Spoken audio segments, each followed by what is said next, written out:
হেঁটা দাও, আস্তে আস্তে পিছে হেঁটা দাও, আস্তে আস্তে আস্তে আস্তে। হ্যাঁ হ্যাঁ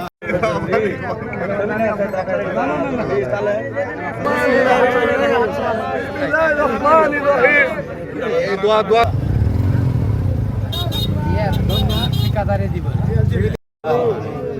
রব্বুল আলামিন আমাদের দেশের সাবেক প্রধান আমিন বিরহমাতিকা ইয়া আরহামার রাহিমিন।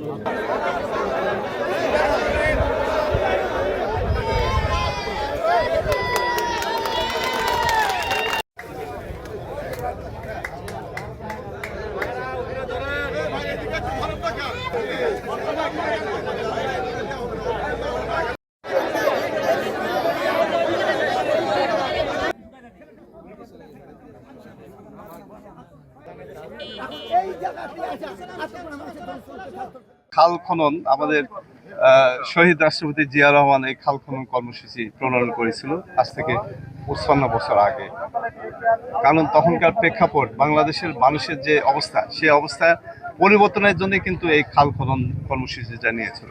যে খাল খনন করলে একদিকে যেমন শুষ্ক মৌসুমে আমরা এই পানি পাবো, পানি দিয়ে আমরা এই ইরিগেশন ধান করতে পারবো, আর একদিকে ওই পানি রিজার্ভের আমাদের দেশীয় মৎস্য চাষগুলি হবে, আমাদের আমিষ অনেকটা হলো পূরণ হবে।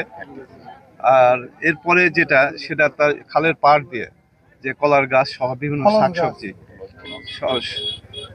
সব এই কাজগুলো আমরা এই করতে পারবে, যাতে করে মানে তিন রকম মানুষ এখান থেকে উপকৃত হবে।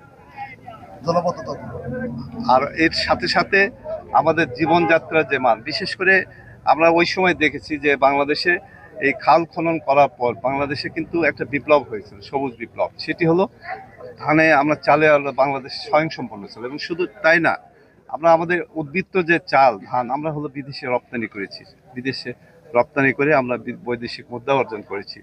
সেই অবস্থায় আবার আমরা পুনরায় যেতে চাই, তিনারের সন্তান জনাব তারেক রহমান বাংলাদেশের প্রধানমন্ত্রী আবারও ওনার যে কর্মসূচি 20,000 কিলোমিটার খাল উনি খনন করবে বাংলাদেশের মানুষের ভাগ্য উন্নয়নের জন্য।